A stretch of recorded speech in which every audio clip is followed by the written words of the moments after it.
Is a wealthy farmer who bulldozed a World Heritage Park but avoided jail because he donated land worth more than $400,000 as punishment. But he didn't stop there. No sooner did he walk out of court than he went back to the national park and started tearing down more trees. Vince Boyle agreed to give his side of the story to Chris Allen. I did not know it was a national park. I thought I was clearing my own land. Genuinely? Genuinely my own land, yes, for sure. Defending himself for the first time, farmer Vince Boyle says he didn't know the 14,000 trees he bulldozed were in a national park. For sure, I never did, never. No, look, it probably cost me to clear that 13 hectares, it probably cost me $100,000. Do you think I'd be silly enough to spend $100,000 to clear land that I didn't own? Like, it's just so stupid.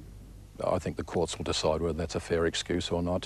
Who knows whether he knew it or not. Most landowners would know what their property is. Greens spokesman Howard Nielsen says Vince is nothing but an environmental vandal.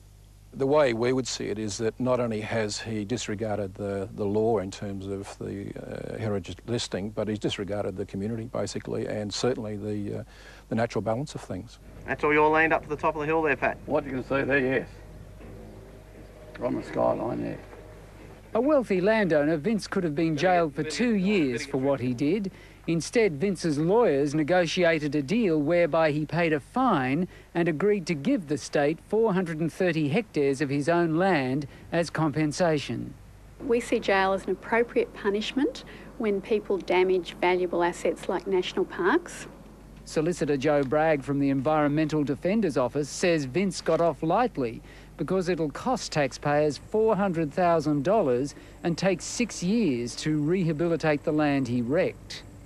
Well, he certainly was very fortunate that he had something to trade to try and escape jail, and for poorer people that's certainly unfair. Well, he's not a pedophile, he's not a drug dealer. Vince's wife Anne says jailing her husband would be unfair. Well, I don't want him in jail, that's all. I mean, I don't know whether the judge made the right decision. I don't know. I don't want him in jail at his age. With 6 threatened and endangered species impacted by the clearing, Terry Harper from the Environmental Protection Agency says Vince mustn't understand the crime he's committed.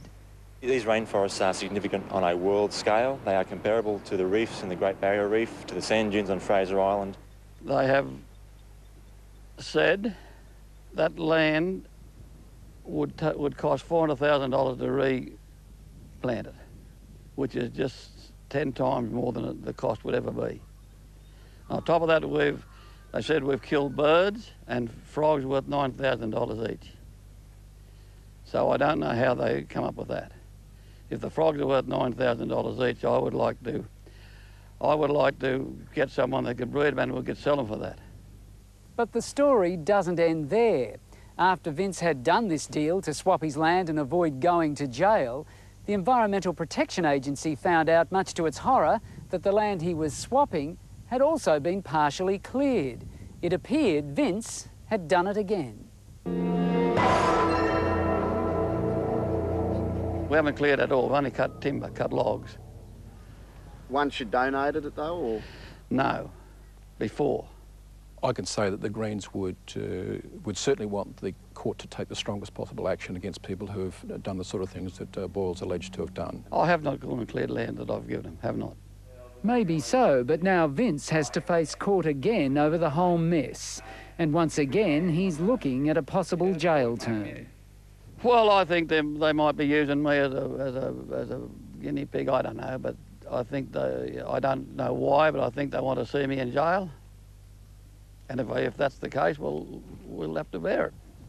And you're saying you might deserve to go? I don't deserve to go, but I'm not the judge.